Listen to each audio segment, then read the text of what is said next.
Series की शुरुआत एक आदमी से होती है जो समझाता है कि उसे अर्थ छोड़े हुए अब पूरे 20 साल हो चुके हैं और वो इस दूसरी दुनिया में आ चुका था। आज वो आखिरकार उस मॉन्स्टर को हराकर इस दुनिया को बचाने वाला है। आसमान से मेट्यूस गिरते हैं, जोरदार एक्सप्लोजन्स होते हैं, लेकिन मलबे के बीच से कुछ निकलता है और हीरो से पूछता है कि क्या वो सच में इसे झेल पाया। हालांकि वो खुद ठीक है, लेकिन उसके कॉमरेज मुश्किल से खड़े हैं। उसके पीछे सेंट्स मेज और नाइट मौजूद है। हीरो का नाम लेयुनसॉक है। वो कहता है कि मॉन्स्टर भी ज्यादा आरामदायक हालत में नहीं लग रहा और हीरो भी अपना हथियार तैयार कर लेता है। दोनों एक दूसरे पर लगातार वार करने लगते हैं। उनके हमलों में इतनी ताकत होती है कि मैच को बाकियों के लिए बैरियर बनानी पड़ती है। मॉन्स्टर कहता है कि अगर वो झुका नहीं तो वो उसे चीर फाड़ देगा, क्योंकि यह जमीन उसके अपने दांतों और पंजों से बना हुआ किंगडम है। हमले उड़ते रहते हैं और यूनसॉग अपनी स्टाफ को घुमाते हुए उन्हें रोकता और टालता है। फिर वो अपने हथियार पर पकड़ मजबूत करता है और कहता है कि अब वो इसे यहीं खत्म करेगा। उसकी स्पीयर की नोक पर एक तेज रोशनी बनने लगती है और वो उसे छोड़ देता है।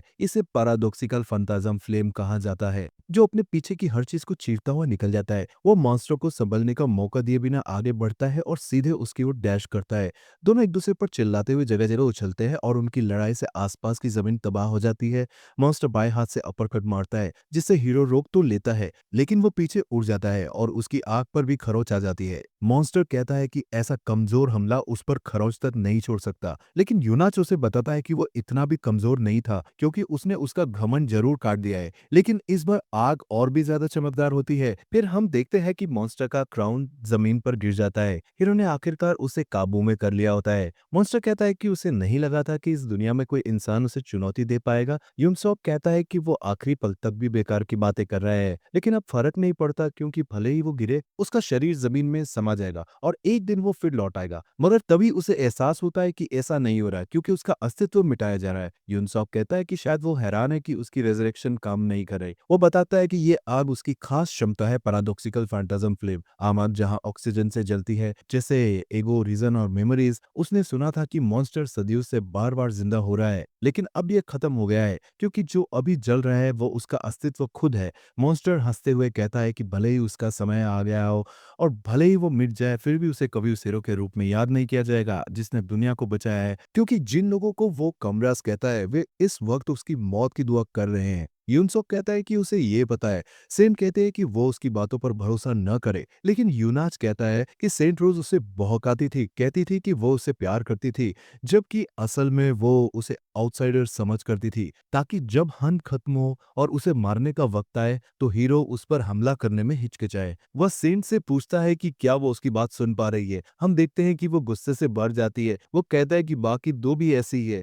नाइट को एम्परर से नेशनल ट्रेजर सिर्फ इसलिए मिला था ताकि वो उसे मार सके, क्योंकि एम्परर को डर था कि वो उसका थ्रोन छीन लेगा, क्योंकि यूनसॉक स्लेवरी का विरोध करता था। कुल मिलाकर उसे पिछले 5 सालों से पता था कि मॉन्स्टर को हराने के बाद वे उसे मारने की कोशिश करेंगे। मॉन्स्टर कहता है कि वो समझ नहीं पा रहा है इतनी ताकत के साथ वो इस दुनिया को आसानी से नष्ट कर सकता था। यूनसॉक कहता है कि उसे इस दुनिया से सच में कोई मतलब नहीं है, वो बस अपने घर लौटना चाहता है। मॉन्स्टर पूछता है कि उसका क्या मतलब है। यूनसॉक समझाता है कि 20 साल पहले सन 2005 में जब यूट्यूब भी शायद ठीक से शुरू नहीं हुआ था, लेकिन उसे गॉडेस ने इस दुनिया में बुला लिया। ऐसी कई कहानियां होती हैं जहां एक आम इंसान दूसरी दुनिया में जाकर सफल हो जाता है, लेकिन जिस दुनिया में वो पहुंचा वो पूरी तरह एक तबाही थी। उसने लौटने के लिए सब कुछ किया, लेकिन आगे बढ़ने के अलावा कोई रास्ता नहीं था। पूरे 20 साल तक उसने खुद को मॉन्स्टर से लड़ने के लिए तैयार किया। एक रात जब वो गांव से बाहर निकला तो गार्ड्स ने कहा कि हीरो होने के बावजूद उसे अकेले नहीं घूमना चाहिए। उसने बताया कि उसने इस गांव के एक बच्चे को बचाया है और उसे अंदर ले आने को कहा,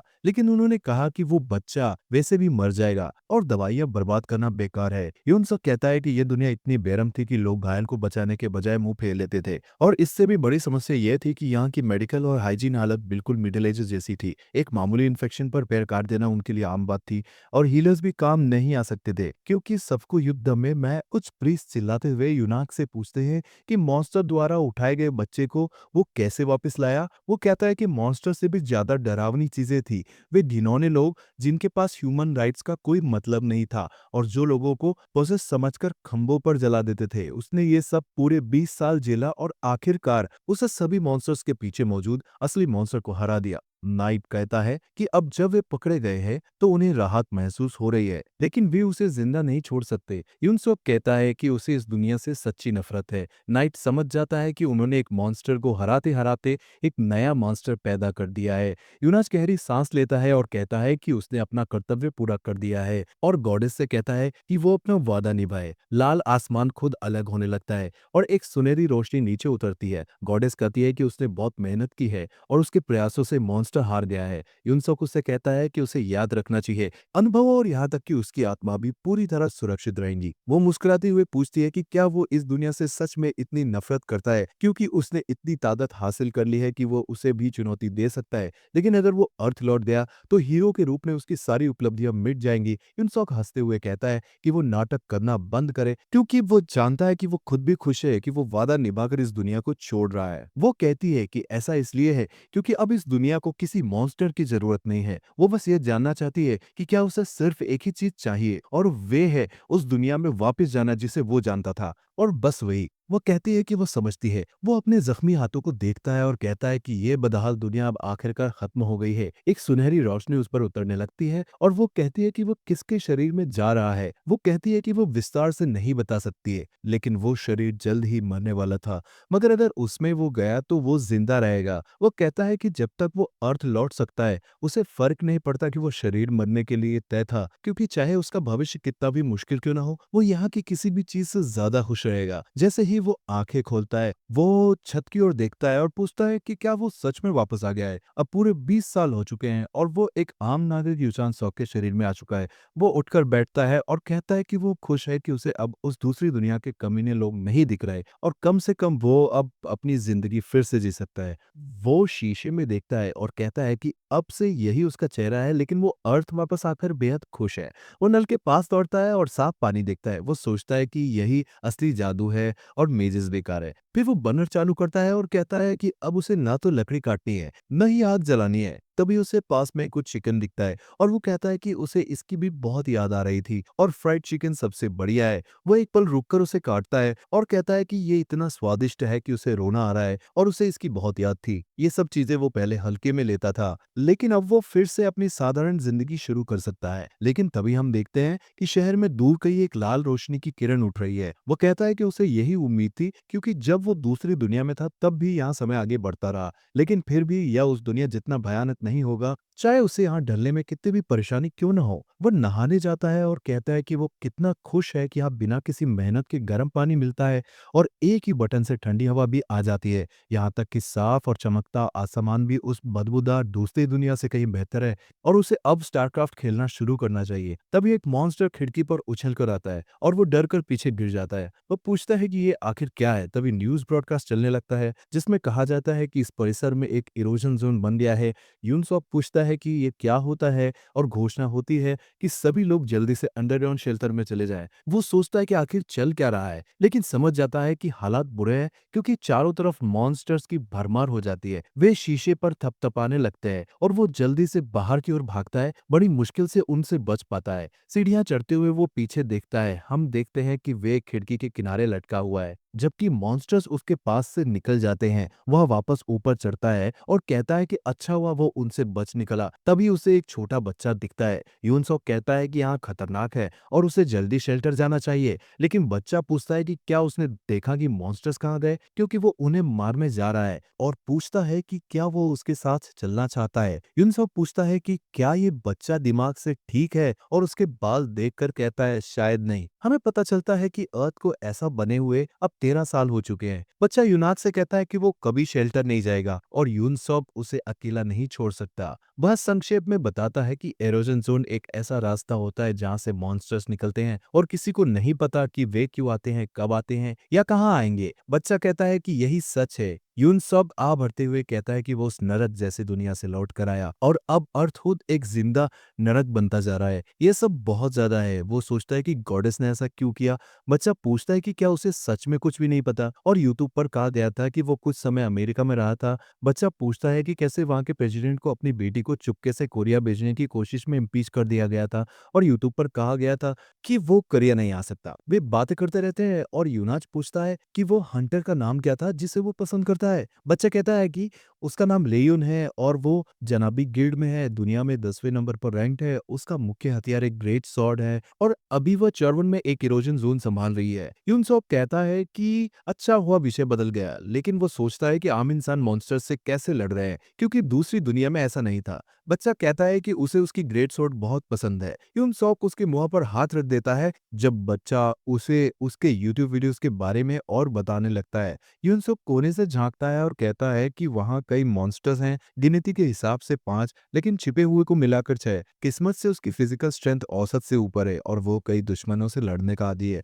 लेकिन उसे समझ नहीं आता कि इस बच्चे का क्या करे। अगर वो इसे अकेला छोड़ दे तो ये जरूर मुश्किल में पड़ जाएगा और उसे ये भी नहीं पता कि इस बेकार हथियार के साथ क्या किया जाए। तभी उसे हवा में कुछ महसूस होता है और वो सोचता है कि क्या ये माना है। वो कहता है कि उसे पूरा यकीन है ये वही है जो उसने दूसरी दुनिया में देखा था और अगर ऐसा है तो हालात उतने बुरे नहीं होंगे। ये वो हमला करता है, वो उसे जलाने लगती है। यूनसॉक कहता है कि उसने जो मना 20 साल में जमा किया था वो खत्म हो चुका है, लेकिन अगर माहौल में मना मौजूद है तो ये काफी है, क्योंकि वो अपनी पैराडॉक्सिकल फैंटाज्म फ्लेम का इस्तेमाल कर सकता है जो उसकी आत्मा पर उकेरी हुई है। बच्चा उससे कहता है कि वो कमाल का है। वो बताता है कि उसे उस पर ज्यादा भरोसा नहीं था क्योंकि वो कुछ भी नहीं जानता था, लेकिन उसके पास तो एक यूनिक ट्रेड भी है। यूनसॉक हंसते हुए कहता है कि अच्छा है कि बच्चा घायल नहीं हुआ। बच्चा दौड़ कर आता है और कहता है कि हंटर एकेडमी के ऑफिशियल यूट्यूब ने कहा है कि किल कन्फर्म करना जरूरी होता है। यूनसॉक उसे रुकने को कहता है क्योंकि ये आग तब तक नहीं बुझेगी जब तक टारगेट मर नहीं जाता। तभी मॉन्स्टर बच्चे पर झपटता है। हम देखते हैं कि खून उड़ता है और बच्चे की आंखों में आंसू भर आते हैं। यूनसॉक कहता है कि उसे नहीं पता यूट्यूब क्या है, लेकिन उसे जरूर देखना बंद कर देना चाहिए और फिर उससे उसकी स्टेक उधार मांगता है। मंसर दूरी कम करने लगता है। बच्चा स्टिक उसे दे देता है। यूनसॉक ये देखता है और उसी स्टिक से मॉन्स्टर्स को आधा काटने लगता है, बिल्कुल वैसे ही जैसे वो दूसरी दुनिया में करता था, और पूरे झुंड को खत्म कर देता है। बच्चा अवाक रह जाता है और कहता है कि वो जरूर कोई हंटर है जो अपनी पहचान छुपा रहा है। यूनसॉक का भरते हुए कहता है कि उसे कभी नहीं लगा था कि अर्थ लौटने के बाद भी वो इतनी खून की गंध सूंघेगा। वो तो बस शांति से होकर सिर्फ सुकून पाने के लिए लौटा था। लेकिन अगर दुनिया ऐसी ही है तो ये उस जगह से अलग नहीं है जहां से वो आया था। अंडरग्राउंड शेल्टर में हम देखते हैं कि लोग भरे पड़े हैं, दरवाजे खुलते हैं और यूनसॉक और बच्चा आखिरकार अंदर पहुंच जाते हैं, लेकिन वे अभी भी बातें कर रहे होते हैं। बच्चे की माँ उसे देख लेती है और चिल्लाने लगती है। हमें पता चलता है कि उसका नाम यान है। वो यूनसॉक को धन्यवाद देती है और कहती है कि उसे जरूर बहुत मुश्किल हुई होगी क्योंकि वो बच्चा बहुत इमेच्योर है। यूनसॉक समझ जाता है कि उसकी माँ अमीर है क्योंकि उसके कपड़े बहुत लग्जरी वाले और बेहद महंगे लगते हैं, और वो सोचता है कि इसी वजह से वो इतना बिगड़ा हुआ है। तभी पूरी इमारत हिलने लगती है जब एक मॉन्स्टर की मुट्ठी उसे तोड़ती हुई अंदर आ जाती है। क्या ये वेनम है? वो चिल्लाने लगता है और सब लोग भागने लगते हैं। यहाँ तक कि यानुंग भी उससे कहता है कि उन्हें निकल जाना चाहिए। यूनसॉक कहता है कि उसने कभी ज्यादा कुछ नहीं मांगा था, वो बस वही दुनिया चाहता था, अपना प्यारा होम टाउन और शांति। वो सोचता है कि क्या ये सच में इतनी बड़ी मांग थी। वो अपने उस हाथ को देखता है जो पहले ही जख्मी हो चुका है और बच्चे से कहता है कि वो तो अमीर है, फिर वो हंटर क्यों बनना चाहता है? वो किसी सुरक्षित जगह पर आराम से रह सकता है बिना लड़े। येनुंग बताता है कि उसने अपने पिता को एक मॉन्स्टर के हाथों खो दिया था जब वो बंकर में घुस आया था, जबकि सबको लगा था कि वो जगह सुरक्षित है। तब उसे समझ आया कि अर्थ पर कोई भी जगह सच में सुरक्षित नहीं है, इसलिए भले ही वो अभी उसके जितना मजबूत नहीं है और मॉन्स्टर्स को खत्म करेगा और दुनिया को बचाएगा। यानुंग कहता है कि यह सपना शायद बेवकूफी भरा लगता है, लेकिन यूनसॉक उसे रोकते हुए कहता है कि वो एक अच्छा हंटर बनेगा और भले ही वो दुनिया को बचाने वाला नहीं बने, फिर भी कोई बात नहीं। यानुंग की माँ कहती है कि अब उन्हें चलना चाहिए, लेकिन यानुंग कहता है कि वो नहीं जा सकता क्योंकि वो अभी भी वहां पीछे लड़ रहा है। तभी वे एक जोरदार शॉकवेव की आवाज सुनते हैं। यानुंग मुड़ता है और हैरान रह जाता है, जैसे यूनसॉक उसके लिए उम्मीद की एक किरण बन गया हो। यूनसॉक कहता है कि वही वो करने वाला है,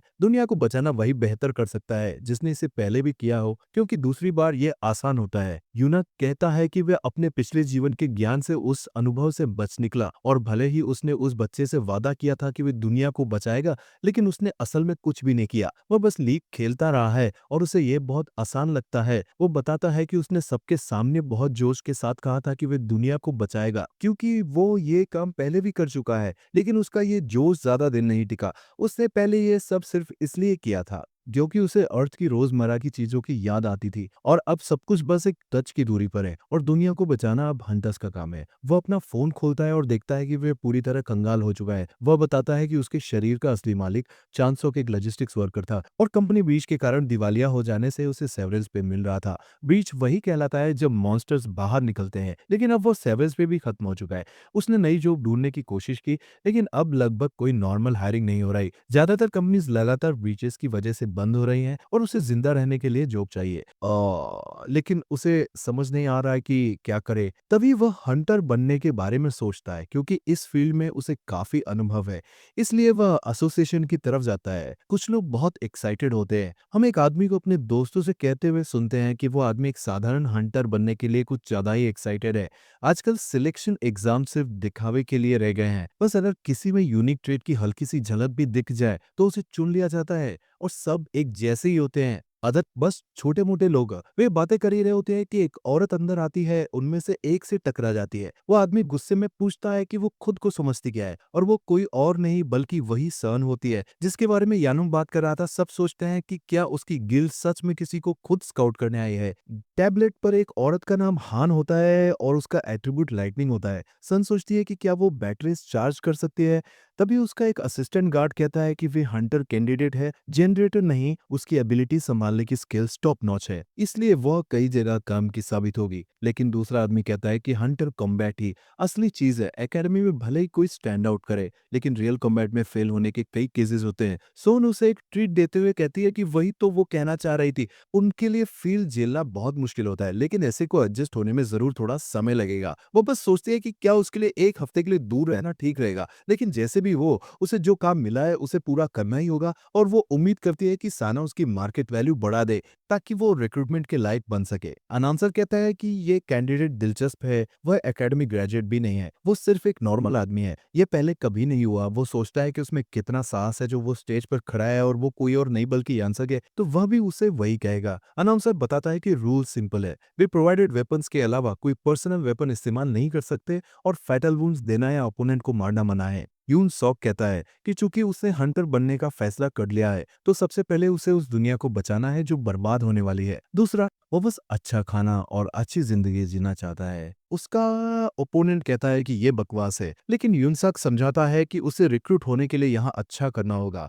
अनाउंसर दोनों को अपनी पोजीशंस लेने को कहता है और हाथ उठाकर लड़ाई शुरू करने का इशारा करता है। वह आदमी दौड़ते हुए आता है और कहता है कि उसका ओपोनेंट तो माना तक इकट्ठा नहीं कर सकता है और उसे उससे हारने पर गर्व करना चाहिए। यूनसॉक उसे घूरता है। वह आदमी मुस्कुराते हुए घमंड करता है और कहता है कि वह एकेडमी में स्पेयरमैनशिप में अनडिफीटेड है। यूनसॉक अपनी स्पेयर जमीन में गाड़ देता है। जब वह आदमी आगे वार करता है और कुछ नहीं देखता, तो वह हैरान होकर पूछता है कि वह कहाँ गया। यूनसॉक उसके पीछे प्रकट होता है कि वह कहाँ गया और उसके पेट पर घूसा मारता है। जैसे ही वो लड़खड़ाने लगता है, यूनसॉक उसके पैर पर पांव रख देता है ताकि वो पीछे न गिर सके और उसे एक लेफ्ट अपर भी मारता है। तुरंत उसकी आंखें धुंधली हो जाती है और वो घुटनों पर गिर जाता है। यूनसक पूछता है कि क्या यह इतना जल्दी खत्म हो गया और कहता है कि उसने सिर्फ अपने बरहान इस्तेमाल किए, क्योंकि अगर वो स्पीड इस्तेमाल करता तो वो बुरी तरह घायल हो सकता था। लेकिन ये आदमी तो पूरी तरह फ्रॉड निकला और यकीनन ये किसी हंटर का एवरेज लेवल नहीं हो सकता। सुन हैरान होकर पूछती है कि आखिर इस आदमी का मामला क्या है।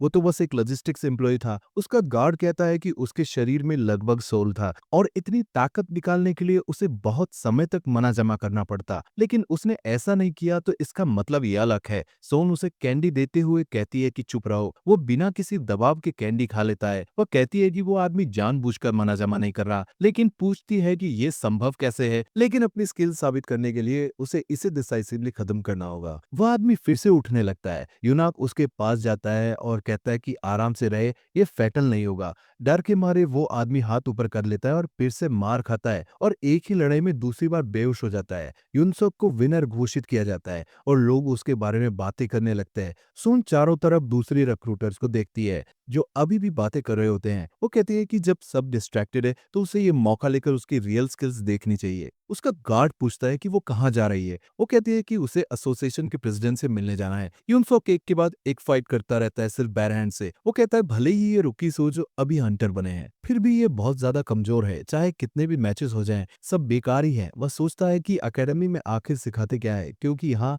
कोई भी ढंग का नहीं है। आखिरकार साकी बारी आती है, भीड़ एक्साइटेड हो जाती है और शायद वही इस सुपर रुकी को हरा सके। यूनसॉक कहता है कम से कम आज जिनको मैंने देखा उनमें इसने सबसे ज्यादा माना इकट्ठा किया है। वह आप भरते हुए कहती है कि वो फिर भी कुछ नहीं है और वो यहाँ तक सिर्फ लक से पहुंचा है, लेकिन अब ये यहीं खत्म होगा। यूनसक सोचता है कि सब लोग इतने क्लीशे क्यों होते हैं। वो कहती है कि लगता है उसके पास कोई यूनिक ट्रेट नहीं है, क्योंकि वो सिर्फ अपनी मुट्ठी इस्तेमाल करता है, लेकिन वो उस पर नरमी नहीं बरतेगी। असल में उसके पास है, लेकिन वो उसका इस्तेमाल करने से डरता है, क्योंकि उससे वह डिलीट हो जाएगी। वो गहरी सांस लेती है। अनाउंसर के फाइट कहते ही वो देखता है कि उसकी ब्लेड पर लाइटनिंग जमा होने लगती है। वो समझ जाता है कि क्या होने वाला है। जैसे ही वो तेजी से डैश करके रैपिड ड्रॉ करती है, वह हैरान हो जाती है जब वो उसे पलटकर पार कर जाता है। वो पूछती है कि उसने कूदकर लाइटनिंग से कैसे बचाव किया। यूनाज कहता है कि ये दिलचस्प है। वो स्कबर्ड और ब्लेड से बिजली बहाकर उन्हें मैग्नेटिक बना रही है और उस मैग्नेटिक फोर्स को अपने ड्रॉ की ताकत में जोड़ रही है, जिससे ये रेलगन जैसा बन जाता है। वो कहता है कि उसकी स्किल्स वाकई काफी अच्छी है, लेकिन उसने एक बहुत जरूरी बात मिस कर दी। वो पूछती है कि क्या। वो कहता है कि वह सिर्फ तेज अटैक करने में इतनी ऑब्सेस्ड है कि एक्शन में ही स्लो हो गई है। उसकी गलती ये थी कि सर्ड को और तेज करने के लिए उसने हवा में ही मैग्नेटिक रेल्स बिछा दी। चाहे हमला कितना भी तेज या ताकतवर क्यों ना हो, रास्ता साफ दिख रहा हो तो कौन सा बेवकूफ उस पर लगेगा। वह उससे कहती है कि स्मोक बनना बंद करे, क्योंकि वह उस टेक्निक का इस्तेमाल किए बिना भी उसे हरा सकती है। यह कहते हुए उस पर लाइटनिंग भेजती है। वह उसे डॉज कर लेता है और पूछता है कि क्या वो इतनी भी ब्राइट नहीं है। जब उसने साल पड़ा तो इस पर तो लगने का कोई सवाल ही नहीं। गुस्से में वह और ज्यादा इलेक्ट्रिसिटी पैदा करती है और वार करती है, जिससे अरीना का कुछ हिस्सा टूटकर उसकी ओर उड़ जाता है। वो कहता है कि वो ज्यादा कर रही है क्योंकि वो जबरदस्ती अपना माना इकट्ठा कर रही है, और अगर ऐसा ही चलता रहा तो उसका शरीर रैक हो जाएगा। वो फासला मिटाता है, लेकिन अब इसे यहीं खत्म करने का समय है, और अगर उसे ज्यादा दर्द लगे तो बस अपना हाथ उठा देना। वह उसे पेट पर पंच मारता है, जिससे वो थूकने लगती है और वो अपनी मुट्ठी तैयार करता है। फिर उसे इक्वल राइट्स इक्वल लेफ्ट्स वाला क्रिस ब्राउन बीट डाउन देता है। आखिरी हिट के लिए पीछे हटकर वो उसे सीधे चेहरे पर मारता है। उसकी आंखें धुंधली हो जाती है और वो पीछे गिरकर फर्श पर आ जाती है। रिक्रूटर सब सन्न रह जाते हैं और पूछते हैं कि यह लड़का आखिर आया कहाँ से।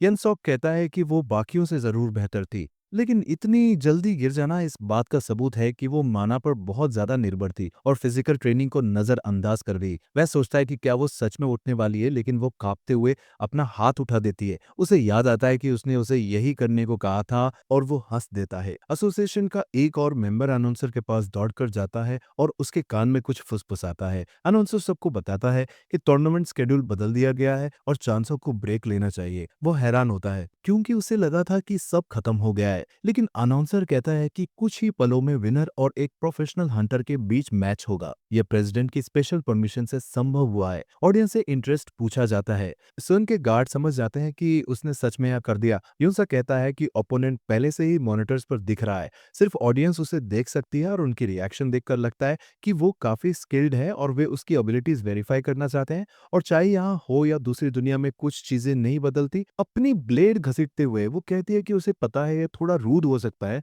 कि वो बिना बताए आ गई, लेकिन उसके स्किल्स को ठीक से कंफर्म करने का और कोई तरीका नहीं था। वो अपना परिचय देती है। वो कहती है कि अब तक ये स्टेज उसके लिए बहुत छोटा था और अब उन्हें साथ में मैच करना चाहिए। वो अचानक होने की वजह से मना कर सकता है, लेकिन उसके हिसाब से उसे ये करना चाहिए। वो प्रभावित होकर कहता है कि उसके शरीर से निकल रही ऑरा और कंपोजर ब्लफ नहीं है, वो सच में रियल डील है। अपने मौजूदा बॉडी के साथ स्पेयर होने पर भी यह मुश्किल होगा, फिर भी वो मैच के लिए मान जाता है। अनाउंसर हैरान हो जाता है क्योंकि यूनस कहता है कि वो अभी लड़ने के लिए तैयार है। सच कहता है उसने अभी तक ज्यादा स्टामिना भी इस्तेमाल नहीं किया है। उसे लगता है कि वो ये समझ सकती है। वो उसे बोल्ड कहती है। वो कहता है कि अगर लड़ना ही है तो यही बेहतर है। अगर वो बेस्ट पॉसिबल रिजल्ट हासिल करता है तो वो उसके लिए परफेक्ट ओपोनेंट है, और अब उसका मार्केट वैल्यू बढ़ाने का समय है। शायद अब मैं उसे चान सौ की कहने लगूं अगर वे यही नाम इस्तेमाल करते रहे। थोड़ी देर बाद जब फाइट शुरू हो चुकी होती है, हम स्पेक्टेटर्स को और अनाउंसर को भी हैरान देखते हैं।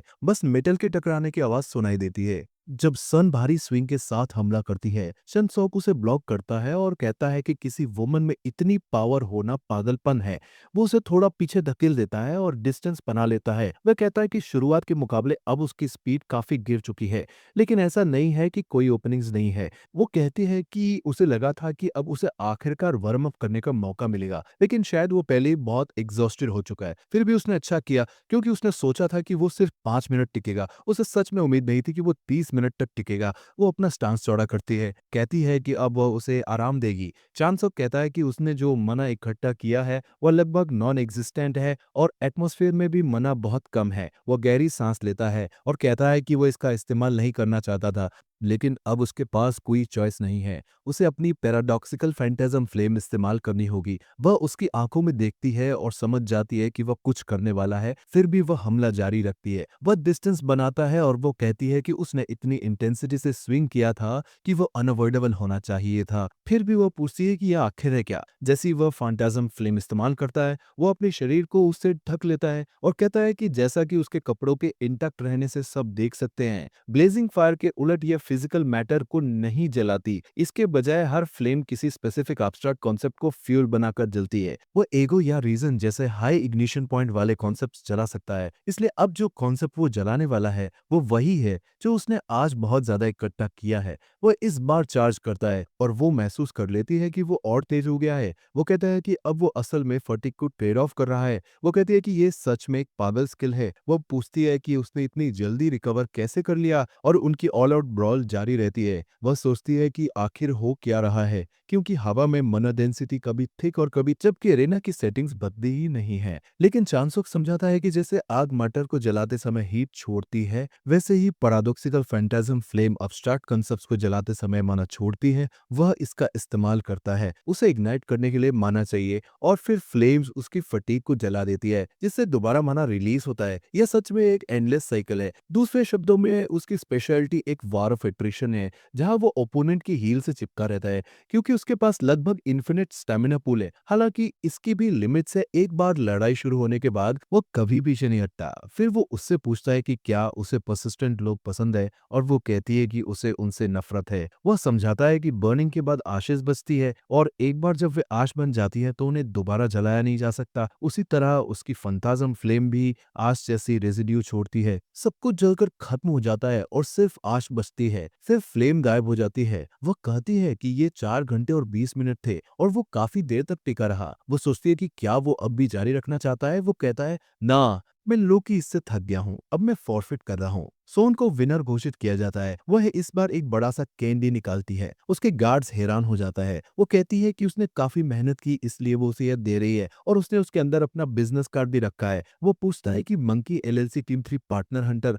आखिर होता क्या है, लेकिन वो उसे बताती है कि उसे उसे कॉल करना होगा। अनाउंसर कहता है कि इसके साथ ही हंटर सिलेक्शन समाप्त हो गया है और उसे अवार्ड सेरेमनी के लिए ऊपर आना होगा। वो बस सोचता है कि क्या मंकी कोई हंटर मैनेजमेंट एजेंसी है। वह कैंडी खाता हुआ कहता है कि उसका हंटर लाइसेंस स्मार्टफोन में होना काफी सरप्राइजिंग है, क्योंकि उसके जमाने में टेक्नोलॉजी सिर्फ पेपर पर हुआ करती थी। वो कॉन्ट्रैक्ट पढ़ता ही जाता है और कहता है कि इसमें लगभग सब कुछ लिखा हुआ है। तभी एक आदमी उसके पास आता है और कहता है कि वो कैमरा से कहीं बेहतर असल में दिखता है। चांद सॉक पूछता है कि वो कौन है, और वो उसे अपना बिजनेस कार्ड देता है। उसका नाम हंटर युनशुंग यान ऑफ ग्रैंड प्योरिटी होता है। वे खुद को इंट्रोड्यूस करता है, कहता है कि वो ग्रैंड प्योरिटी गिल्ड का पार्टनर हंटर है और वो ज्यादा समय नहीं लेगा। वो बस चाहता है कि चांद सॉक उसकी टीम ज्वाइन करे। अगर वो उसके साथ काफी एक्सपीरियंस ले ले तो वो जरूर चमकेगा। चांद सॉक कहता है कि वो आदमी झूठा नहीं लगता, लेकिन उसका सून के साथ पहले से एंगेजमेंट है, इसलिए वो अभी कोई फाइनल आंसर नहीं दे सकता। वो कहता है कि वो थोड़ा और सोचकर ही कोई कंक्लूजन पर पहुंचेगा। सेयन हंसते हुए पूछता है कि क्या उसे लगा कि उसे अभी जवाब देना जरूरी है। वो उसका कंधा पकड़कर कहता है कि उसे अपना डिसीजन ध्यान से लेना चाहिए और वो उसका बाद में फिर मिलेगा। और वो सेन को कॉल करता है। वो खुद को चांसॉक के रूप में इंट्रोड्यूस करता है, इसलिए अब से उसे इसी नाम से बुलाया जाएगा। वो पूछता है कि उसे कहाँ आना आना चाहिए और वो बताती है कि वो एसोसिएशन बिल्डिंग की सेकंड फ्लोर पर है और लोकेशन भेज देगी। वो जगह द हट कहलाती है। एक औरत उसका स्वागत करती है और सन उसे हाथ हिलाकर बैठने को कहती है। चांद सॉक कहता है कि कफे का नाम काफी पिक्यूलियर है और वो पूछती है कि क्या कुछ हुआ। वो उसे संज्ञान के बारे में बताता है कि वो उसे रिक्रूट करना चाहता था और वो काफी बड़ा आदमी था। वो कहती है कि जब सुनियन ने खुद उस पर नजर रखी है तो बाकी गिल्ड्स शायद उसे रिक्रूट करने का सपना भी नहीं देखेंगे। चांद सॉक पूछता है कि क्या मंकी के साथ भी ऐसा ही है। वो कहती है कि उसका उसे रिक्रूट करने का कोई इरादा नहीं है। वो पूछता है कि फिर क्यों। तब वो उसे फ्रीलांसर की तरह बिना किसी गिल्ड से जुड़े काम करने का सुझाव देती है। वो हैरान हो जाता है। वो समझाती है कि उसका मतलब क्या है और पार्टनर हंटर क्या होता है। वो कहती है कि वह एकेडमी से ग्रेजुएट नहीं हुआ, इसलिए उसे ये सब पता नहीं है। वो समझाती है कि किसी गिल्ड में हंटर का प्रोफेशन आमतौर पर 3 लेवल्स में बांटा होता है, जूनियर, सीनियर और पार्टनर। उसे ये किसी लॉ फर्म जैसा लगता है। सीनियर्स और जूनियर सैलरी पर काम करने वाले लोग होते हैं जो पार्टनर हंटर की लीड वाली टीम में होते हैं। सैलरी की जगह पार्टनर हंटर्स गिल्ड के शेयर्स रखते हैं और गिल्ड की नेट प्रॉफिट को आपस में बांटते हैं। चांसो करता है कि ये तो बिल्कुल लॉयर्स जैसा है। वो करती है एग्जैक्टली गिल्ड को बनाने वाले पहले हंटर ने लॉ फर्म्स को ही रेफरेंस बनाया था। जरूरी नहीं है कि वो गिल्ड ज्वाइन करे और जूनियर व सीनियर बनकर ही पार्टनर हंटर बने। वो कहता है कि अब उसे समझ आ गया है, अगर वो फेमस बन गया और अच्छे रिजल्ट्स हासिल कर लिए तो वे खुद उसके पास आएंगे। वो कहते में यही सच है और उसे एक और कैंडी देती है। वह पूछता है कि इसका क्या मतलब है। वो बताती है कि बिना कनेक्शंस और एक्सपीरियंस वाले किसी इंसान के लिए अच्छे रिक्वेस्ट मिलना मुश्किल होता है, इसलिए वो सब कुछ उसके लिए फ्री में कर देगी। वो पूछता है कि वो इतना आगे क्यों जा रही है। वह समझाती है कि भविष्य में जब वो इतना आगे क्यों जा रही है तब वो बस चाहता है कि वो मंकी का नाम लेकर उन्हें जोरदार प्रमोशन दे दे। वह कहता है कि इस तरह तो वो उसे अपना कर्जदार बना रही है। वो उसे एक डॉक्यूमेंट देती है और पढ़ने को कहती है। और बताती है कि करना या न करना उसकी चॉइस है। वह पूछता है कि ये क्या है। वो कहती है कि ये इंचर्न सिटी की एक रिक्वेस्ट है। वहाँ ग्योंगडू आइलैंड नाम की जगह है। 2 साल पहले वे इरोजन कोर हटाने में असफल रहे थे, इसलिए एक इरोजन जोन बन गया। वो पूछता है कि क्या उसे बस वहां जाकर इरोजन कोर हटाना है। वो कहती है नहीं, उसे गोंगडू में पेट्रोल करना होगा ताकि कोई और कोर्स दिखाई दे तो उन्हें आइडेंटिफाई करके रिमूव किया जा सके। वो पढ़ता है कि ये 1 महीने बाद शुरू होगा, फिर उसे 5 मिलियन का डाउन पेमेंट मिलेगा और सक्सेस होने पर 15 मिलियन और मिलेंगे। वो कहता है कि जहां उसे अपनी जान जोखिम में डालनी है उस काम के हिसाब से ये इनकम सच में बेकार है, क्योंकि ये सिर्फ लगभग $13,000 के आसपास बनता है। वो कहती है कि अगर वो इससे खुश नहीं है तो उसे और स्ट्रांग और फेमस बनना होगा और तब उसके पास इतना पैसा होगा कि वो संभाल भी नहीं पाएगा। उससे उसका जवाब पूछते हुए वह उसे बताने ही वाला होता है, लेकिन सीने कट होकर उसे कार में दिखाता है जहां वे किसी से पूछ रही है कि चांद सॉक कौन है। वो समझाती है कि चांद सॉक एक सिविलियन है, लेकिन उसने अपने बैर हैंड से टूर्नामेंट क्रश कर दिया। फोन पर मौजूद इंसान पूछता है कि क्या इसका मतलब है कि वो डिसेंट है और वो कहती है कि ये कहना भी कम है क्योंकि वो उसके खिलाफ 4 घंटे तक टिका रहा। फोन वाला कहता है कि शायद ऐसा इसलिए हुआ क्योंकि उसने अपनी पावर रिस्ट्रिक्ट की होगी। वो कहती है कि वो 10 साल से हंटर है, वो धरती के सबसे हेलिश जगहों में जा चुकी है और उसे उसके साथ खेलना चाहिए था, लेकिन 4 घंटे भले ही वो दोबारा जन्म ले ले उसके जैसा मॉन्स्टर फिर कभी नहीं होगा। फिर सीने ग्योंगडो आइलैंड पर जाता है। फोन पर बॉस अब भी बोलता रहता है कि वो उसे कितना भी ऊंचा क्यों ना आके। ग्योंगडो मिशन खास तौर पर एक्सपीरियंस वाले हंटर्स के लिए है। उसके स्किल्स कितने भी आउटस्टैंडिंग हो, वेटरन हंटर्स के बीच वो अकेला ठीक नहीं रहेगा। सोन कहती है कि ये कोई प्रॉब्लम नहीं होगा, उसने उसे किसी रिलायबल इंसान के साथ पेयर किया है और हम देखते हैं कि वो साय। बॉस कहता है कि मंकी के लिए उसका दिमाग इस्तेमाल करना ही उसका रोल है और पूछता है कि क्या उसे लगता है कि चांद सॉक उसके लेवल तक पहुंच सकता है। सोन कहती है कि वे शायद ये सुनना नहीं चाहेंगे, लेकिन अगर वो कभी उसके लेवल तक पहुंच गया तो वह उनकी जान भी ले सकता है। फिर हमें एक फ्लैशबैक दिखता है। एक डिलीवरी मैन कुछ ऊपर ले जाते हुए कहता है कि कोई इतना भारी सामान कौन ऑर्डर करता है। वह अगले पैकेज पर यूनिट नंबर देखने जाता है। चांद सॉक दरवाजा खोलता है और उसे अंदर खींच लेता है। कहता है कि यह सीर बिल्कुल ठीक काम करेगा। उसने एक एलिक्सिर भी मंगाया है जो हंटर्स द्वारा इमरजेंसी में इस्तेमाल की जाने वाली मेडिसिन होती है। यह कंडेंस्ड माना होता है जो जरूरत पड़ने पर मदद करता है। आमतौर पर माना संभालने का तरीका ऐसा होता है जैसे प्यूरीफायर से पानी निकालकर पीना। तुम हवा के माना को रेगुलेट करते हो और जरूरत पड़ने पर इस्तेमाल करते हो, और एलिक्सर इस प्रोसेस को बहुत कम समय में पूरा कर देता है। लेकिन वो माना को दूसरों से अलग तरीके से इस्तेमाल करता है। वो स्टोरेज प्रोसेस को स्किप करके सीधे हवा के माना को अब्सॉर्ब और यूज करता है। इसके अलावा जैसे जैसे बना उसके शरीर से गुजरता है, ब्लड वेसल्स धीरे धीरे मजबूत होती जाती है, जिससे वो समय के साथ ज्यादा से ज्यादा मना संभाल पाता है। लेकिन इसका ड्रॉबैक यह है कि जब तक वेसल्स पूरी तरह डेवलप नहीं होती, यूजेबल अमाउंट लिमिटेड रहता है, जिससे कम समय में स्ट्रॉन्ग आउटपुट देना मुश्किल हो जाता है। वह एलिक्सिर का ढक्कन खोलते हुए कहता है कि अभी उसके पास इंतजार करने की लग्जरी नहीं है। वह सोचता है कि पहले थोड़ा स्टॉकपाइल करना ही बेहतर होगा। अगर वो लगभग 1 महीने तक इसके साथ ट्रेनिंग करे तो वो काफी हद तक ग्रो कर जाएगा। और तभी वो आइलैंड पर गया था। अब हम देखते हैं कि वहां एक लंबी लाइन लगी है। वो अपना फोन दिखाता है और वे उसे अंदर जाने को कहते हैं। साथ ही बताते हैं कि वो टी मार्ट का हिस्सा है। वो टी मार्ट के बोर्डिंग एरिया में जाता है और लाइन में खड़ा होता है, जबकि सब लोग सोच रहे होते हैं कि वे कब डिपार्ट करेंगे। सा उसे आवाज देती है। वो कहता है कि उसके बाल अब पिछली बार से ज्यादा काम लग रहे हैं। वो कहती है कि वे दोनों एक ही टीम में हैं, जो अच्छा है और उन्हें मिशन के दौरान साथ काम करना चाहिए। वो पूछता है कि वो क्यों करेगा। वो कहती है कि वो उससे ज्यादा स्ट्रांग है और वो उससे कुछ सीख सकती है। वह मजाक करता है कि उसे उसे उठाते उठाते उसके शोल्डर्स डिसलोकेट हो जाएंगे। वह कहती है कि क्रॉनिक डिसलोकेशंस डेंजरस होते हैं और अगर उसे ऐसा होता है तो वो स्पेयर क्यों इस्तेमाल कर रहा है। उसे समझ आ जाता है कि वो मजाक नहीं समझती। तभी एक आदमी सबको ध्यान देने को कहता है, क्योंकि टीम 8 के सारे मेंबर्स मौजूद है। वे मिशन ब्रीफिंग शुरू करेंगे। क्योंकि कुछ हंटर्स पहली बार पार्टिसिपेट कर रहे हैं, वो कुछ टर्मिनोलॉजी समझाता है और सबका ध्यान मांगता है। वो बताता है कि करप्शन जोन्स को ग्रेड 1, 2, 3 और अनरैंक्ड में क्लासिफाई किया जाता है और जो ग्रेड 1 के करीब होते हैं वे ज्यादा डेंजरस होते हैं। इसके अलावा किसी एरिया में जो पहला करप्शन जोन बनता है उसे अल्फा डेजिग्नेशन दिया जाता है और आइलैंड का अल्फा जोन इंसारी के नॉर्थ ईस्टर्न एंड में चर्च के पास है। वो अभी अनरैंक्ड है, लेकिन क्योंकि जोन समय के साथ स्ट्रोंगर होते जाते हैं, वो जोर देकर सलाह देता है कि उसके पास न जाए। उनका मिशन है एरियाज को पेट्रोल करना, नए बने जोन्स को आइडेंटिफाई करना और उन्हें एलिमिनेट करना। एक मेंबर पूछता है कि क्या वे सच में कुछ रूकीज के साथ एलिमिनेशन मिशन कर रहे हैं। बोट आखिरकार पास पहुंचती है और कुछ टीम मेंबर्स कहते हैं कि वे यहाँ तक ठंड महसूस कर सकते हैं। जब वो और सा उतरते हैं, कोई विसल बजाता है और कहता है कि आइलैंड के अंदर की सिचुएशन ऑफशोर कमांड सेंटर से मॉनिटर की जा रही है और अगर उन्हें असिस्टेंस चाहिए तो वे उनसे कांटेक्ट करें।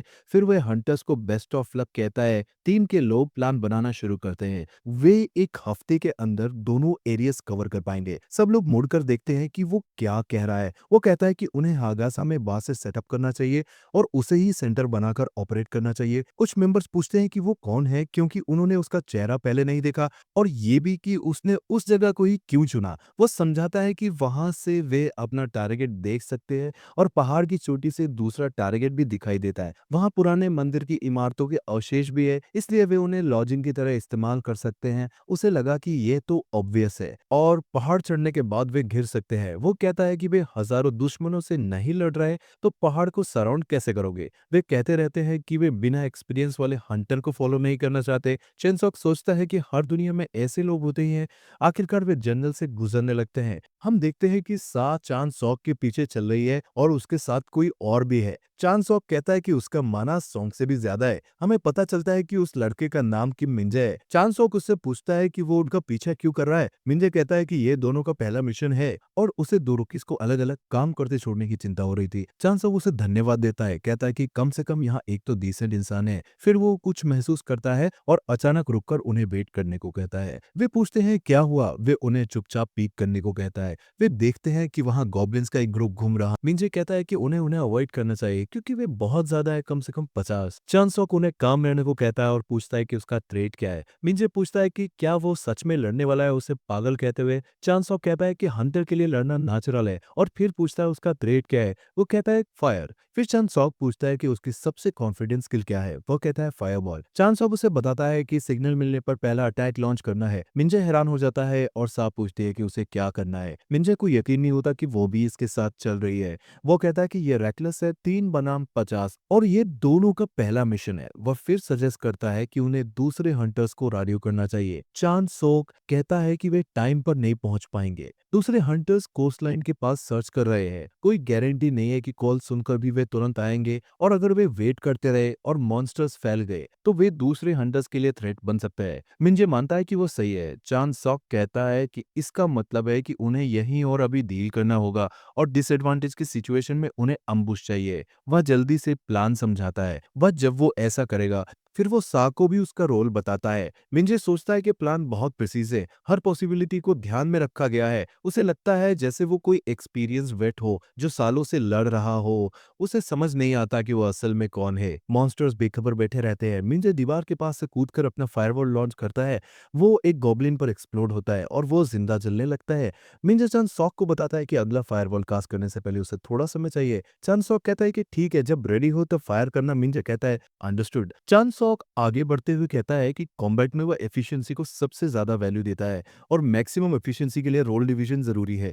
एक गॉब्लिन उस पर हमला करता है लेकिन वो उसे तुरंत निपटा देता है। वो कहता है कि जब तक अगला फायरवॉल रेडी नहीं होता वो बाकी को संभालेगा और मिंजे से दूर रखेगा। वो मुस्कुराता है और कहता है कि यही वजह है कि रोल डिवीजन जरूरी है। सा अपनी ब्लेड निकालती है और 3 गॉब्लिन्स को काट देती है बिना ज्यादा पावर इस्तेमाल किए। मंजे बताता है कि अगला फायरबॉल रेडी है। चन सोक कहता है कि वो खुद डॉज कर लेगा और उसे फायर करने को कहता है। जबरदस्त एक्सप्लोजन होता है। चन सोक हवा में पीछे कूदकर उससे बचता है, फिर अपनी स्पीड को कसकर पकड़ता है और कहता है कि अब बाकी को भी खत्म करना होगा क्योंकि सब खत्म हो चुके होते हैं। वो कहता है कि सबने अच्छा काम किया। तभी मिंजे उसके सिर के पीछे गन तान देता है। चान सॉक पूछता है कि वो क्या कर रहा है। मिंजे कहता है कि क्या वो जरा साइड हो सकता है। चान सॉक सोचता है कि वो ऐसा क्यों पोस्ट कर रहा था। उसे लगा कि वो उसे शूट करेगा। मिंजे फिर मॉन्स्टर्स पर गोली चलाने लगता है। चान सॉक पूछता है कि वो क्या कर रहा है। मिंजे समझाता है कि मिशन खत्म होने और सेफ्टी सिक्योर होने के बाद जिस स्क्रैप डीलर से उसने कॉन्टेक्ट किया है वो मॉन्स्टर से मिक्रोचिप रिट्रीव करने आएगा। चान सॉक पूछता है कि वो क्या होता है। मिंजे कहता है कि वो कॉर्सेस से सीधे बाय प्रोडक्ट्स निकालना मुश्किल होता है क्योंकि वे बल्की और हैवी होते हैं, इसलिए वे ऐसे चिप्स इम्प्लांट करते हैं। मिशन के बाद डीलर्स आते हैं, जो भी वैल्यूएबल लगता है वो कलेक्ट करते हैं, उसकी वैल्यू अप्रेज करते हैं, बेचते हैं और प्रॉफिट स्प्लिट करते हैं। फिर अपनी मिक्रोचिप्स निकाल लेते हैं। वे अपनी कमीशन रखते हैं और बाकी डेड हंटर के फैमिली को दे देते हैं। चांद सॉक पूछता है कि क्या उन पर भरोसा किया जा सकता है। मिंजे कहता है कि इसलिए अच्छा डीलर ढूंढना और उससे कभी उम्मीद नहीं थी कि वो अकेले इतने मॉन्स्टर्स गिरा देगा। इसी बीच एक और भी बड़ा मॉन्स्टर पीछे से आता है और जोरदार हमला करता है, लेकिन चंद सॉक मिंजे को हटा देता है। वो पूछता है कि क्या वो ठीक है और दोनों फिर से रेडी होते हैं। वे अगली लड़ाई के लिए खुद को रेडी करते हैं। मॉन्स्टर उन्हें देखकर मुस्कुराने लगता है। चांद सॉक कहता है कि जितना वो समझ पा रहा है या कोई मिड बॉस या उससे मिलता जुलता कुछ है या कोई डैम चुपा खाबरा जैसा या ह्यूमन बात गॉब्लिन टाइप का क्रीचर है। चांद सॉक कहता है कि यह सच में बुरा है और यही पहले वाले ग्रुप का लीडर होना चाहिए। इससे निकलने वाली मैजिकल पावर का लेवल पिछले मॉन्स्टर्स से बिल्कुल अलग है। वो उन्हें कहता है कि बीच में मत आना, वो खुद इसे हैंडल करेगा।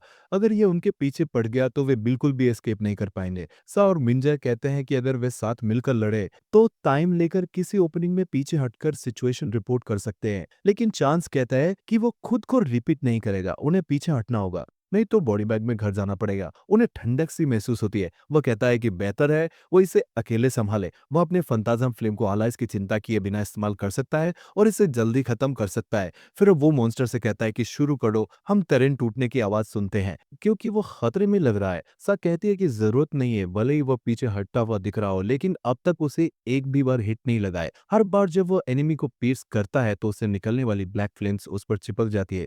वो सोचती है कि ये आखिर है क्या। मॉन्स्टर उतना ही स्लो होता जा रहा है। शुरुआत में वो स्ट्रगल करता हुआ लग रहा था, लेकिन अब ऐसा नहीं है। अब वो उसके साथ खेल रहा है। वो पूछती है कि वो उसके जैसा रुकी कैसे हो सकता है, क्योंकि उसे इस पर भरोसा ही नहीं होता। मॉन्स्टर फिर से हमला करता है। चांसॉक बैक स्टेप करता है। दूरी बनाते ही वो अपनी स्पीड को कसकर पकड़ता है और उसे हवा में उछाल देता है। मॉन्स्टर सीधा दौड़ता हुआ आता है और वे उसे सावधान करते हैं, लेकिन जैसे ही वो उसके सामने पहुंचता है वो फ्रीज हो जाता है और जमीन पर गिर जाता है। उसकी स्पीयर वापस नीचे आती है, उसके पियर्स करती है और जमीन से पिन कर देती है। चांसॉक कहता है कि इतनी फिजिकल स्ट्रेंथ जल जाने के बाद भी अगर ये हिल रहा था तो उसे अभी खत्म करना जरूरी था। वे देखते हैं कि वो मॉन्स्टर को पूरी तरह मार देता है। मिंजे पूछता है कि ये कैसे हो सकता है। साफ दिख रहा था कि वो पीछे हट रहा था, लेकिन पता चलने से पहले ही मॉन्स्टर गिर चुका था। तो हुआ क्या था? चांसॉक पूछता है कि क्या इसे भी नहीं पता, क्योंकि उसकी जानकारी के अनुसार ऐसा नहीं होना चाहिए। शायद अगर यह इरोजन जोन होता इरोजन यूनिट के साथ तो ग्रेड 3 रेटिंग हो सकती थी। चांसॉक ग्रेडिंग यूनिट को याद करता है और कहता है कि उसने सुना था कि यह अनग्रेडेड था। अगर ऐसा है तो अब ये ग्रेडेड हो गया है। लगता है कि अल्फा इरोशन यूनिट अपग्रेड हो चुका है। दोनों हैरान हो जाते हैं। सा कहती है कि ब्रीफिंग में ऐसा नहीं कहा गया था, लेकिन वो कहता है कि उसे रैशनली सोचना होगा। अगर ये ग्रेड 3 नहीं है, तो करंट सिचुएशन एक्सप्लेन ही नहीं हो सकती। मिंजे कहता है कि अनरेटेड और ग्रेड 3 के बीच का फर्क आसमान और जमीन जितना है, और अगर ये सच है तो जो हंटर्स लौटकर जिंदा रह पाएंगे उनकी संख्या लगभग ना के बराबर होगी। वो कहता है कि उन्हें बाकी हंटर्स को बचाने जाना चाहिए, क्योंकि उसके लेवल की स्किल के साथ ग्रेड 3 भी इतना बुरा नहीं होगा। लेकिन चांसो कहता है कि वो ऐसा नहीं करना चाहता। वो अकेले पूरे आइलैंड पर घूम रहे सभी हंटर्स को कैसे ढूंढे और बचाए, उसकी भी लिमिट्स है, और वो नहीं कर सकता जो वो नहीं कर सकता। उनका मिशन हंटर्स को बचाना नहीं है, बल्कि स्पॉन होने वाले सभी मॉन्स्टर्स को पहचाना और खत्म करना है। उससे इसके अलावा कुछ और करने की उम्मीद नहीं की जा सकती। सब फिर सवाल करती है कि अगर वो उनकी जगह होता तो क्या करता। वो पूछता है कि उसका मतलब क्या है। वो कहती है कि वो खुद को रॉन्ग्ड और रिजेंटफुल महसूस करता, और अगर ऐसा है तो उसे उन्हें बचाने जाना चाहिए। वो कहता है कि वो ये इसलिए नहीं कह रहा कि उसे लोगों की इमोशंस समझ में नहीं आती।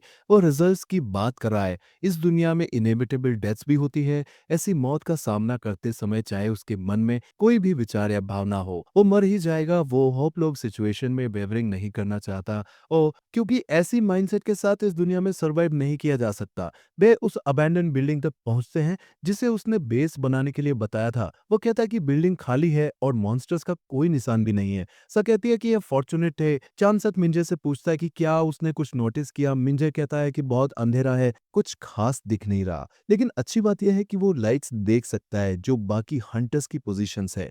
चांसोक कहता है कि लाइट तुम्हारी लोकेशन रिवील कर देती है, जो डेंजरस है।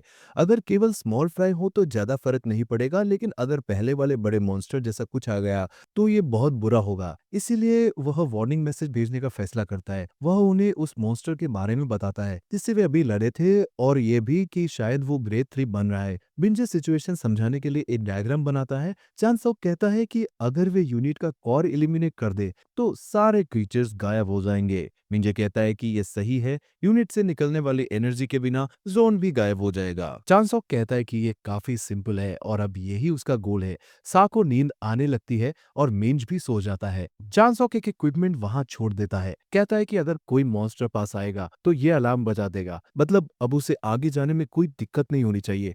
ये अच्छी बात थी कि उसने ब्रीफिंग के दौरान इरोजन यूनिट की लोकेशन चेक कर ली थी, क्योंकि अब सब कुछ काफी स्मूथली हो सकता था। तभी वो अचानक रुक जाता है और कहता है कि उसे लग रहा था कि सब कुछ ज्यादा ही आसानी से हो रहा है। जैसे ही वो जंगल में ग्राउलिंग की आवाज सुनता है, वह कहता है कि ये जरूर वही अर्लियर वाला बड़ा गाय होगा। लेकिन जब वो धीरे धीरे मुड़ता है तो जो वह देखता है वह एक विशाल बद क्रीचर जो ऊपर से उसे घूर रहा होता है। इधर आइलैंड पर हंटर एसोसिएशन के सिचुएशन रूम में हड़कंप मचा हुआ है, क्योंकि टीम 5 के हंटर्स का सिग्नल पूरी तरह से गायब हो चुका है, मतलब वे ज्यादातर मर चुके हैं। रिपोर्ट्स कहती हैं कि मॉन्स्टर्स ऑर्गेनाइज तरीके से मूव कर रहे हैं। वे कैजुअलिटीज भी कंफर्म करने लगते हैं। एक वर्कर पूछता है कि आखिर हो क्या रहा है, क्योंकि ये तो एक अनरैंक्ड इरोजन जोन होना चाहिए था, लेकिन अब यह इमरजेंसी है, इसलिए उन्हें तुरंत एक्टिव हंटर्स को रीइंफोर्स करना होगा और अर्जेंट रिक्वेस्ट भेजनी होंगी। तभी एक और व्यक्ति बताता है कि कोई एक्चुअल इरोजन कोर की तरफ बढ़ रहा है। वो हैरानी से पूछता है कि वो कौन है, क्योंकि उन्हें उसे कांटेक्ट करके तुरंत रुकने को कहना होगा।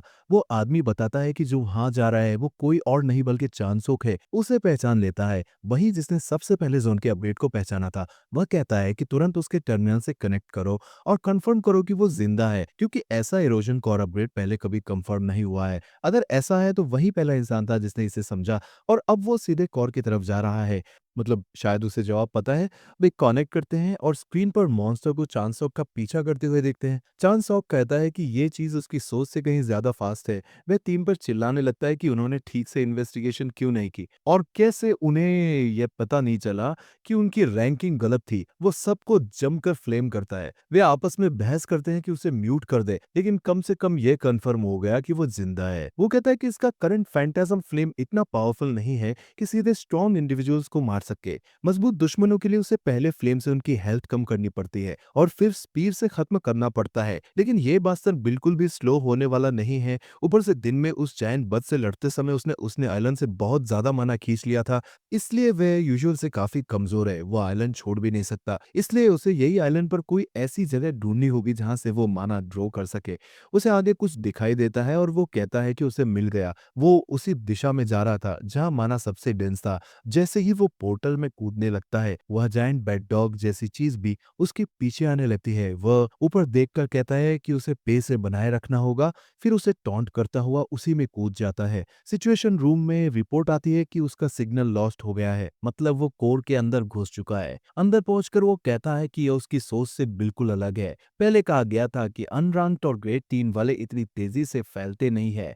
अगर ये इतना बड़ा है तो वो सोचता है कि रैंक 1 और रैंक 2 वाले कितने विशाल होंगे। वो कहता है कि अब जब या यहाँ है तो इन दोनों के बीच सब कुछ खत्म करने का समय आ गया है, क्योंकि वो ज्यादा ऑब्सेसिव टाइप नहीं है। मॉन्स्टर दहाड़ता है और वो समझाता है कि उसके फैंटाज्म फ्लेम की सबसे बड़ी प्रॉब्लम ये है कि वो हर लिविंग थिंग पर फैल जाता है, सिवाय उसके खुद के, चाहे वे एलआईजी क्यों ना हो। अगर ये ऐसे लेवल पर पहुंच जाए जिसे वो कंट्रोल नहीं कर सकते हैं तो वो इसका इस्तेमाल ही नहीं कर पाएगा। लेकिन अभी वो अकेले लड़ रहा है, इसलिए वो मॉन्स्टर को पूरी तरह आग में झोंक देता है और कहता है कि सोलो फाइट में ये ड्रॉबैक पूरी तरह न्यूलिफाई हो जाता है। लेकिन असली चीज अब शुरू होती है। मना उसकी चेस खासकर उसके हार्ट के आसपास घूमने लगता है। वो कहता है कि उसने उस चीज से जो मना खींचा है वो उसके पूरे शरीर में फैल रहा है और उसकी मेरिडियंस को चौड़ा कर रहा है, उन्हें और टफ बना रहा है। वे गहरी सांस छोड़ता है और कहता है कि ये उसकी उम्मीद से कहीं बेहतर था। वो मॉन्स्टर जिसका माना जबरदस्ती छीना जा रहा था, दर्द से कांपता हुआ चीखने लगता है। चांद सॉक पानी की हलचल नोटिस करता है और समझ जाता है कि क्या हो रहा है। जब वो चारों तरफ देखता है तो उसे पहले वाले बादबूद्स की पूरी भीड़ घेर चुकी होती है। वो कहता है कि ये अफसोस की बात है, क्योंकि नंबर से उसे ओवरवेल्म करना अब किसी काम का नहीं है। वे सब उसके फैंटाज्म फ्लेम से एक ही पल में डिलीट हो जाते हैं। वो कहता है कि अब वो पहले से कुछ गुना ज्यादा स्ट्रांग है, लेकिन फिर भी उस लेवल के पास भी नहीं पहुंचा है जहां वो पहले हुआ करता था। वो सोचता है कि कौर कहाँ है, क्योंकि मिंजे ने कहा था कि वो आमतौर पर इस स्पेस का सबसे स्ट्रांग मॉन्स्टर होता है। तभी वो एक आवाज सुनता है, फायर, और फिर वेंट आउट, और वह सरप्राइज अटैक के लिए आगे बढ़ता है। वह मुड़कर हमला डॉज कर लेता है और वह जमीन पर टूट जाता है। वो कहता है कि इसने जानबूझकर उसके फ्लेम के बुझने का इंतजार किया और उसे जोर से बोला भी। इसका मतलब यही है कि यही कौर है और यह बिल्कुल अलग लेवल पर है। वो कहता है कि इस लेवल पर वो शायद एक या कौर है और अपना स्पीयर घुमाकर उसे डिस्ट्रैक्ट करता है। वो पहला अटैक तैयार करता है और उसके चेस्ट की तरफ थ्रस्ट करता है, जिसे वो ब्लॉक कर लेता है। लेकिन ये पूरी तरह बेकार साबित होता है, क्योंकि मॉन्स्टर का वेपन चिप होने लगता है। चॉन सॉक बताता है कि इसे डुअल मून स्पीयर कहते हैं। उसके अटैक पाथ के साथ एक नीली ट्रेल बनती है और वो ट्रेल पहले स्ट्राइक को बिल्कुल परफेक्टली मिमिक करती है। उसे 4 बार रिपीट करती है। ये बस एक सिंपल टेक्निक है जो 4 हेड्स को चेन करती है, लेकिन अगर वो नीली ट्रेल थोड़ा देर से अटैक करे तो ये एक ट्रिकी डांस बन जाता है, जिसे डॉज करना बेहद मुश्किल होता है। जब दुश्मन डिलेड कॉम्बो से गिर जाते हैं तो वे आखिरकार स्लिप कर ही जाते हैं और अटैक्स में फंस जाते हैं। अब जब उसे स्पेयर लग चुका था, चांस ऑफ डिस्टेंस कम करता है और कहता है कि अब सब खत्म हो गया है। वह फिर से हमला करता है, लेकिन इस बार वो 6 बार थ्रस्ट करता है और हर एक डुअल मून स्पेयर होता है। मॉन्स्टर आखिरी बार दर्द से चीखता है और फिर धीरे धीरे अस्तित्व से मिटने लगता है। वो कहता है कि उसे उम्मीद नहीं थी कि उसे इससे कुछ मिलेगा, लेकिन अचानक उसके हाथ में एक बॉक्स दिखाई देता है। वो उसे खोलता है और हैरान हो जाता है, क्योंकि जोन सेंट्रल आइलैंड से फैलने लगे हैं। टीम 9 के हंटर्स के सिग्नल्स भी कट चुके हैं। एक आदमी चीख पुकार के बीच खाली नजरों से देखता रहता है और कहता है कि अब सब खत्म हो गया है। किसी चमत्कार के बिना वह बस खड़ा होकर उन्हें मरते हुए देख सकता है। तभी पहले वाला आदमी उसे बताता है कि एरोजन कोर में घुसे चांसोक का मैसेज आ गया है। वो पूछता है कि उसमें क्या लिखा है और वो कहता है कि वो अभी स्क्रीन पर दिखा रहा है। मैसेज में लिखा होता है कि इस समय अल्फा एरोजन कोर क्लियर हो चुका है। दूसरे हंटर्स भी कंफर्म करते हैं कि सारे मॉन्स्टर्स एलिमिनेट हो चुके हैं। वो आदमी कहता है कि कैसे।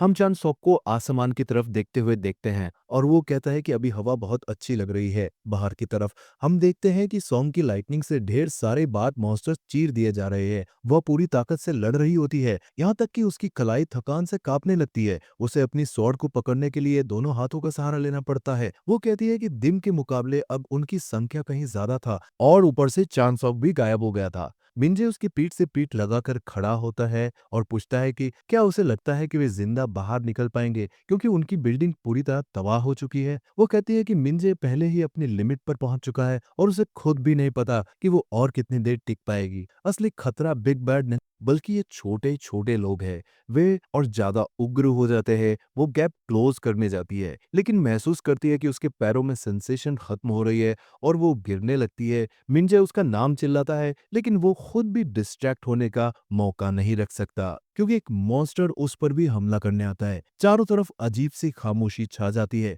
जब वो धीरे-धीरे अपनी आंखें खोलती है, तो वो हैरान रह जाती है क्योंकि वो और मिंजे दोनों देखते हैं कि सारे मॉन्स्टर्स काली धुंध में बदल रहे हैं। कुछ देर बाद सब लोग फिर से रेंडेवू करते हैं। चांसो कहता है कि बहुत सारे लोग घायल थे और पूछता है कि क्या उसके जाने के दौरान कोई रैम्पेज हुआ था। टीम 8 के बाकी मेंबर्स उसे देखकर हैरान हो जाते हैं, लेकिन समझ जाते हैं कि उसी ने अकेले इरोजन क्लियर किया है। मिंजू उसकी तरफ हाथ हिलाता है और कहता है कि वो हैरान था जब उसे उसका टेक्स्ट मिला और पूछता है कि उसने अकेले सोर्स पर जाने के बारे में सोचा भी कैसे। वो कहता है कि उसका दिल उसके शरीर से पहले हिल गया था अपने फेलो हंटर्स को बचाने के लिए, या कम से कम कुछ ऐसा है। ऐसे और मिंजे समझ जाते हैं कि वो पूरी तरह से भरा हुआ है, लेकिन चंद सॉक अच्छे इंसान की तरह बिहेव करता है और कहता है कि अगर उसे शुरू से पता होता कि हालात ऐसे होंगे तो वो पहले ही निकल पड़ता। तभी कोई उसके पास आता है और कहता है कि उससे मिलकर अच्छा लगा। वो अपना नाम जोंगताई बताता है और कहता है कि वही नॉर्दर्न डिस्ट्रिक्ट ऑपरेटिंग कोर्ट का ब्रांच मैनेजर है। चान सॉक नाम पहचान लेता है और कहता है कि वही है जिसने उसे यहाँ आने को कहा था। जोंगताई पूछता है कि क्या उसके पास थोड़ा समय है क्योंकि मेरू उससे मिलना चाहते हैं। चंद सॉक कहता है कि लोगों को इधर उधर बुलाना बूढ़े लोगों की आम आदत होती है, और अब जब वो सोचता है तो कॉन्ट्रैक्ट में ग्राड 3 क्लियर करने का रिवॉर्ड मेंशन ही नहीं था। एक और आदमी उसके पास आता है और खुद को पिलजे बताता है, जो कम्युनिकेशन और कॉपरेशन ऑफिसर है। वह उसे अंदर एस्कॉर्ट करता है और कहता है कि मेयर इस मीटिंग का इंतजार कर रहे हैं, और जब उन्हें सुबह आइलैंड की रिपोर्ट मिली थी तो वो शॉक हो गए थे। मेयर ने अपनी पूरी मॉर्निंग शेड्यूल भी कैंसिल कर दी थी। चांद सॉक कहता है कि वे मीटिंग आराम से भी कर सकते थे क्योंकि उसने कोई खास काम नहीं किया। पिल जे कहता है कि एक रूकी हंटर का अकेले रात 3 सोर्स डिस्ट्रॉय करना पहले हंटर ग्रांड सीनियर के बाद से कभी नहीं हुआ। चांद सॉक कहता है कि वो समझ सकता है कि वो समझ सकता, क्योंकि उसके लिए भी ये अकेले थोड़ा टफ था, और अगर कोई और ये कर पाए तो वो इंसान सच में एक मॉन्स्टर होगा। पिल जे मेयर को बताता है कि चांसॉक आ चुका है। मेयर उसका स्वागत करता है और खुद को पार्क जियन बताता है। वो कहता है कि इस खराब मौसम में उसे बुलाने के लिए वो माफी चाहता है और उसे बढ़ाता है। फिर पिल जे को कॉफी लाने का आदेश देता है। जियन कहता है कि उसने देश के लिए बहुत बड़ी सर्विस की है और सिटी का मेयर होने के नाते आइलैंड उसके लिए एक बहुत बड़ा हेडेक था। उसे डील करना जरूरी था, लेकिन लिमिटेड बजट में महंगे गिल्स हायर करना मुश्किल था। चांसॉक कहता है कि अब वो राहत महसूस कर रहा होगा क्योंकि कम कॉस्ट में समस्या हल हो गई।